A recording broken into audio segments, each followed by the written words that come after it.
family checks in for their cruise. Bags are packed, excitement is high, vacation days are already counted down.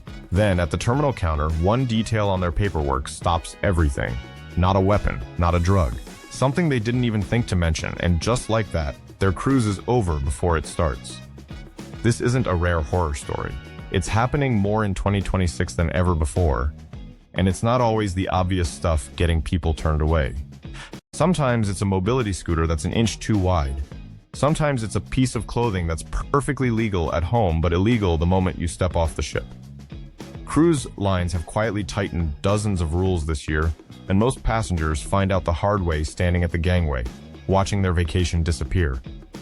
So today, we're counting down 25 things that can actually get you denied boarding or sent straight back to the ship in 2026. We'll start with the ones that are easy to fix if you know about them early, then work our way up to the mistakes that have real consequences: fines, confiscation, even a permanent ban from a cruise line. And by the time we get to number 1, you'll understand why that single rule has become the most common way people accidentally end their own cruise. Let's get into it. Let's start with the mistakes that feel harmless, but can still get your things pulled at security. Cabin curtains and DIY dividers used to be a clever trick for turning one cramped stateroom into 2 private spaces. Hang a shower curtain, add some hooks, maybe a string of lights, and suddenly a family of 4 has a little more breathing room. Cruise lines have shut that down completely. Any hanging fabric or makeshift wall inside a cabin is now treated as a fire hazard and a blocked escape route, and crew will remove it on site. If privacy is what you're after, a sleep mask and earplugs do more than people expect, and booking connecting cabins solves the rest. Next, smart luggage. If your suitcase has a battery pack built in and it can't be removed, leave it at home. Non-removable lithium batteries are now flagged at check-in because they can overheat, and there's no fixing that problem once you're in the middle of the ocean. Removable battery packs are still fine. Built-in ones are not. Power strips and extension cords are another quiet casualty. Cabins were never known for having enough outlets, so passengers brought their own solutions. Now, even the ones labeled cruise safe are getting confiscated because too many devices on one strip is still a fire risk cruise lines aren't willing to take. A simple multi-port USB hub charges just as much without tripping any alarms, literally or figuratively. Then there's Bluetooth speakers and white noise machines. It sounds like a strange thing to ban until you realize the real reason. Cruise ships rely on public address systems for emergency instructions, and a deck full of personal speakers makes those announcements harder to hear. Some lines have banned them outright. If you can't sleep without background sound, an app and a pair of earbuds will get the job done without drawing attention. Candles, incense, and oil diffusers are a flat no, no matter how relaxing they sound. Open flame on a ship carrying thousands of people is one of the fastest ways to turn a minor mistake into a major emergency, and security checks for this specifically during boarding. Battery-operated tea lights give you the same ambiance with none of the risk. And finally, balcony flags and banners. Showing team pride or hanging a decoration outside your room might feel festive, but anything hanging off a balcony can catch wind, catch fire, or interfere with the ship's equipment below. Crew are instructed to remove these immediately, and repeat offenders can face fines. Notice the pattern here. Almost everything so far comes down to one word: fire. But the next set of bans has nothing to do with flames at all. It's about something you'd never expect to get flagged: your electronics. Now let's talk about the tech mistakes that go beyond a simple confiscation, because some of these can actually interfere with how the ship itself operates. Personal Wi-Fi routers and mini satellite devices, like portable Starlink units, might seem like the perfect workaround for slow ship internet, but cruise lines have shut this down hard because these devices can interfere with the ship's own navigation and communication systems.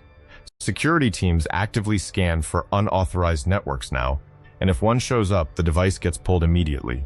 The frustrating truth is, you're stuck with the ship's Wi-Fi whether you like the price or not. Walkie-talkies and baby monitors fall into the same category, and this one surprises a lot of families. These gadgets run on radio frequencies, and even a low power signal can create static or cross transmissions on channels the crew uses for navigation and emergency alerts. Several major lines have restricted them for exactly this reason. The fix is simple. Most ships now offer a free onboard messaging app that does the same job without the risk. Gaming consoles are a slightly different story, so let's be accurate here. bringing a PlayStation or Xbox isn't actually against the rules. What trips people up is the cabin TV itself. Most cruise lines disable the HDMI and input ports on stateroom televisions, so even if you pack the console, there's a good chance you won't be able to hook it up without extra gear like your own portable monitor. It's not a ban, it's a workaround problem, and it's worth knowing before you pack a full console setup for nothing. Drones are a much bigger issue. Most cruise lines have banned them completely, both for onboard use and often for simply bringing one aboard. A drone flying near a moving ship or over a crowded pool deck is a genuine safety risk, and plenty of ports have their own local drone laws stacked on top of that. A few lines allow you to check one with security for use only in approved ports, but that's the exception, not the rule. For now, the ship's photographers are doing that job for you. And then there's live streaming in public areas, kids' clubs, theaters, and anywhere near security checkpoints. This isn't about filming your vacation. It's about the stranger standing behind you who didn't agree to be part of your broadcast, especially when children are involved. You can still film and post later, just don't go live from certain zones. Notice something here. None of this is really about what you're carrying anymore. It's about the country you're standing in, and that's exactly where things get more complicated. This next set of rules has almost nothing to do with the ship itself. It's about the countries you're visiting, and this is where good intentions get people in real trouble. Start with camouflage clothing. It sounds like a harmless print, maybe even a fashion choice, but in a long list of Caribbean nations, Jamaica, Barbados, the Bahamas, Trinidad and Tobago, St. Lucia, Grenada, Antigua, and several others, camouflage is reserved by law for military and police only. Civilians caught wearing it, even something as small as a camo print hat or backpack, can be stopped by local authorities and sent straight back to the ship. This isn't a rare technicality either. Earlier this year, a family on a Caribbean cruise was stopped in Jamaica when a young passenger wearing camouflage clothing was flagged by local police and had to return to the ship to change before rejoining the excursion. It's a real enforcement pattern, not an urban legend, and it applies no matter your age or intent.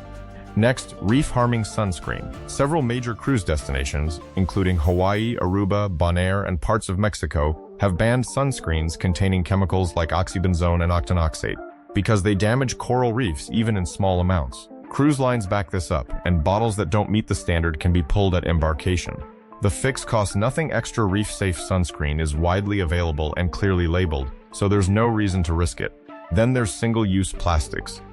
Straws, mini shampoo bottles, disposable cups. Cruise lines have joined the broader push to cut these out entirely, replacing them with refillable dispensers and paper alternatives. It's not going to ruin your trip, but if you're picky about your morning coffee stirrer, pack your own reusable version. Homemade and perishable food is a full ban, no exceptions. That means no casseroles, no homemade cakes, nothing that could spoil or attract pests in a warm cabin over several days. Security has confiscated everything from full picnic baskets to slow cookers wrapped in towels, and every one of them ends the same way in the trash before boarding. Sealed, factory-made snacks are the only safe bet. And finally, oversized pool floaties and personal inflatable pools. Cruise ship pools are small by design, and one giant inflatable can block the crew's ability to see other swimmers, which is treated as a genuine safety hazard, not just an inconvenience. Even smaller personal loungers are getting stopped at security now. Save the floaties for the beach. So far, we've covered fire risks, tech interference, and local law. But the next set of rules is different. This is where cruise lines start protecting something else entirely, their own bottom line. This next group isn't really about danger. It's about policy, money, and keeping thousands of strangers living together peacefully for a week. And a few of these will genuinely surprise you.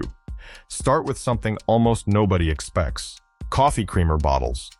If you're picky about your morning coffee and pack a large liquid creamer from home, don't be shocked if it gets pulled at check-in. Cruise lines now treat large liquid creamers as perishable items that can spoil, leak, or attract pests, and security can't always verify what's inside a resealed bottle. The only version that's reliably allowed is individually sealed packets or powdered creamer, so a handful of travel sachets solves the problem completely. Next, selling or fundraising on board. It sounds generous, maybe a small raffle for charity, or homemade jewelry shared with fellow passengers, but cruise ships strictly prohibit any unapproved commercial activity, even for good causes. It's not personal. It's about avoiding disputes and keeping things fair for every guest on board. Save the fundraiser for when you're back on land. Then there's cabin door decoration, and this one has a strange backstory. Magnets, balloons, and cute signs are a cruise tradition, but some door decorations have been restricted, most notably the upside-down pineapple, which many new cruisers don't realize carries a specific adult meaning in certain social circles. After a few awkward mix-ups, some lines cracked down on it directly, and general decorations are being limited on some ships for cleaning and safety reasons too.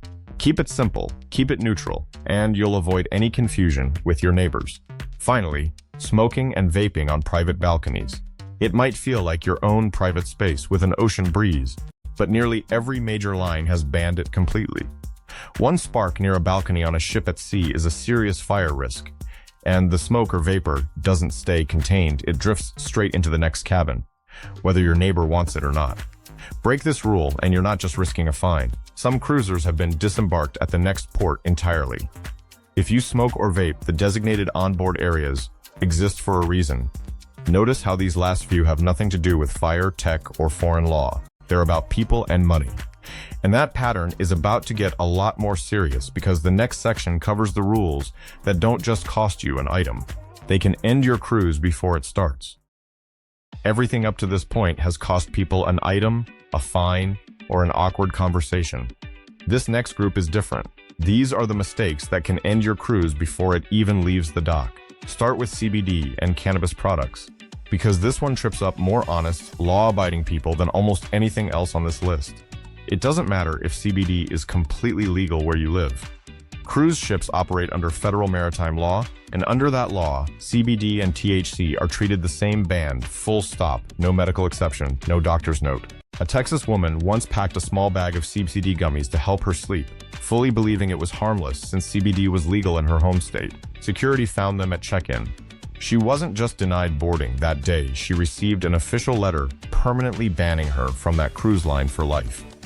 Detection dogs are trained specifically for this, and staff know exactly what they're looking for. If it comes from cannabis, leave it home entirely. Next, weapons and self-defense items, pepper spray, pocket knives, brass knuckles, even tasers packed, just in case.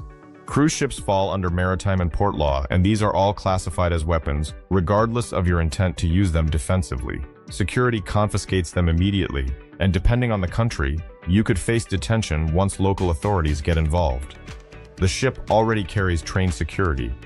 You don't need to bring your own. Then there's oversized mobility scooters.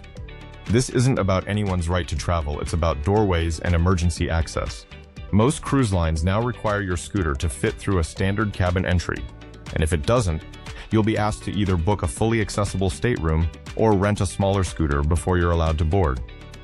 Some lines are now measuring scooters directly at check-in. If no alternative can be arranged on the spot, boarding can be denied entirely with no refund. It's not personal. Oversized scooters can block hallways and emergency routes for everyone on the ship, not just the person using one. And closely related wheelchairs and mobility aids without an accessible cabin booked in advance. Several cruise lines now require passengers who use a wheelchair or scooter regularly to declare it and book an accessible stateroom before sailing. It's tied to safety regulations about how many mobility-impaired guests the crew can safely assist in an emergency. Passengers who show up with a mobility aid and a standard cabin booking have been turned away at the terminal, even after months of planning and saving for the trip. If you or someone in your group uses a wheelchair or scooter, declare it the moment you book, not the week before you sail. And now, the one mistake that still tops the list every single year, the one people try to get around more than any other rule on this entire video. And finally, the one rule more passengers have tried to break than any other on this entire list: hidden alcohol. Cruise lines have tightened their alcohol policies harder than ever in the last year, and it's not just about a bottle in your suitcase anymore.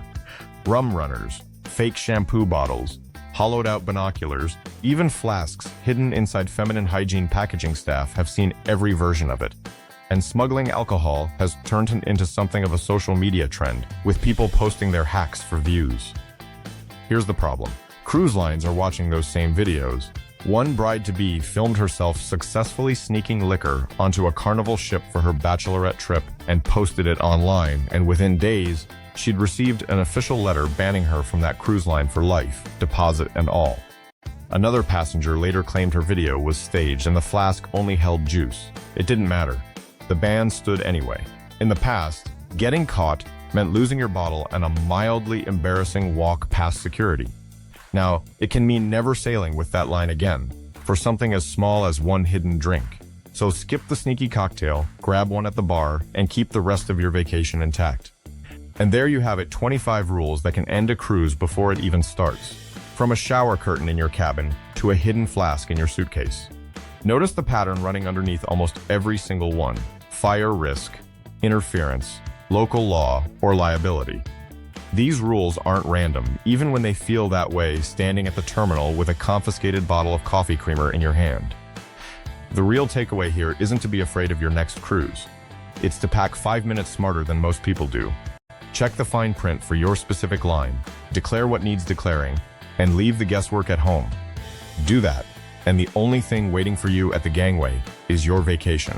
If this saved you from a mistake you didn't know you were about to make, you know what to do, hit subscribe, and I'll see you on the next one.